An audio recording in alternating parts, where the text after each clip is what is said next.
Like we have American Sniper, we have books like No Easy Day, we have other informants coming out doing radio programs. So I think he has looked at the landscape and has combined that with his desire to tell his tale, and now I think he really feels more comfortable, fully disclosing.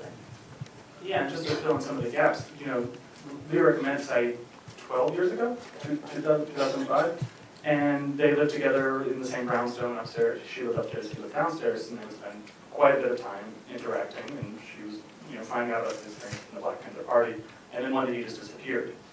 And that was when she first found out something is amiss. They planned to hang out on a Saturday. She comes home on a Thursday. The apartment is empty, and she gets a call from him saying, if anybody comes looking for me, find out who they are, but don't tell them anything about me.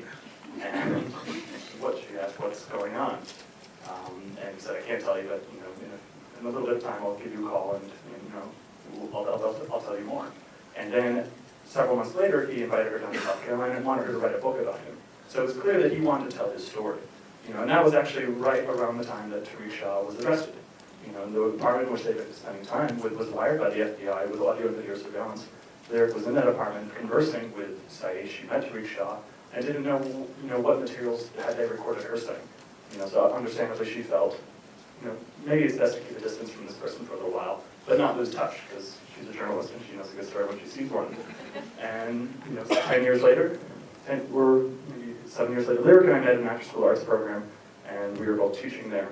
And one of our students was arrested by the FBI, a 16-year-old Muslim girl named Adama, and that kind of shook me. It woke me up to realize that the government would arrest a 16-year-old girl, with absolutely no foundation, no basis to these accusations. It's just kind of, this is the product of fear politics and the media and the culture that has kind of developed as a response to 9/11.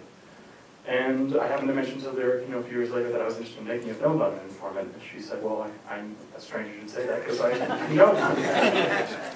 Sorry, I'm rambling, I'm trying to kind of fill in the backstory. But, here was someone that she knew that he wanted to tell his story, and it was just a question of whether it would be in print or in video, and surprisingly, he agreed to step in front of the camera. We didn't totally understand it at the time, but we found out pretty soon that he was not making the money that he had once been making. He was making hundreds of thousands of dollars at the height of his career, and when Pittsburg was taking place, he was barely getting reimbursed for gas money. So there's a financial, and there's no longer that kind of lure of the big carrot with these cases. And so he's looking for other options.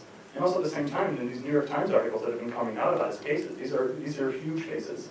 And he highlighted, and with using a yellow highlighter, anonymous informant, in each of the articles. And that was his, that was him. That was his way of kind of seeking recognition and acknowledgement for his participation.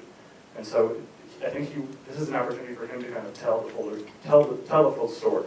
And actually he appreciates the film. He gave it 4.5 stars out of 5.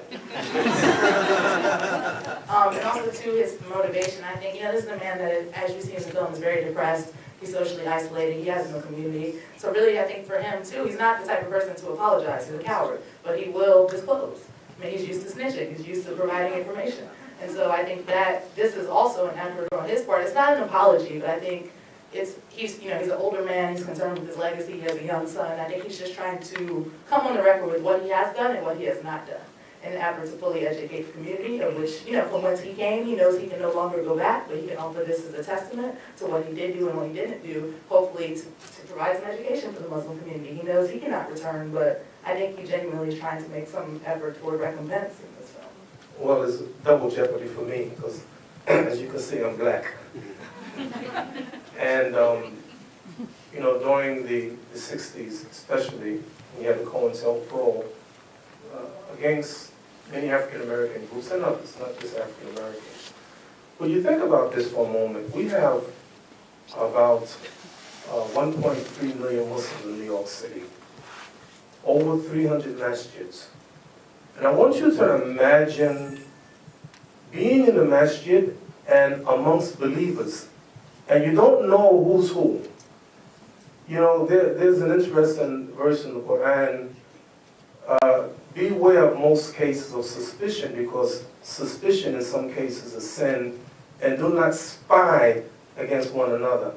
Here's your brother, this is your brother, and I want to make it plain, we are against any wrong, any evil doing, any acts of terrorism.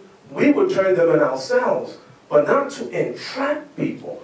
So I think that it's important some of our lawyers are really getting with us and teaching us and training us about the law. But it's not a very comfortable feeling at all.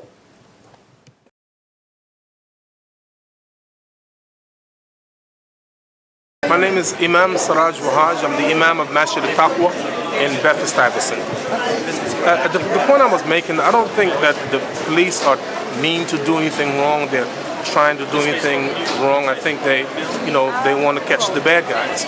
We also want to catch the bad guys, but in the process, you don't want to hurt the good guys.